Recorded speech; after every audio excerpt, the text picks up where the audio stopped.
Greetings of the day. I'm Ganesh, hacking this weekend along with Praveen.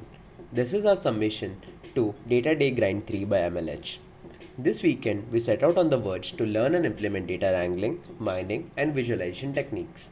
Given the recent rise in pollution through the recent years, it drove us to do an analysis of the most livable cities and cities that might be hazardous to us.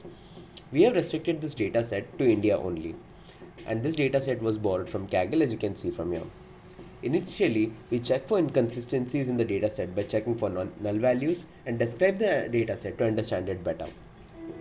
After going through the data, we find the cleanest or least polluted cities and highly polluted cities to give us some idea as to what we are working with here. So keep in mind that Ghaziabad is considered to be one of the most polluted cities in India. As we'll go through the dataset, we'll be able to see how that plays out. To analyze all the cities in India, we have this pie chart to determine the conditions in a broad level throughout the country. You can see that there are about 0.817% cities which are considered to be really hazardous.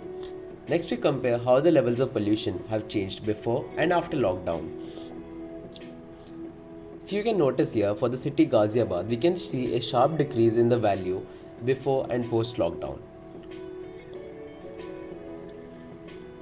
Next, we move on to a scatter plot where we observe that as of March 2019, as soon as the lockdown was introduced, we observed a severe drop in the levels of pollution throughout the cities.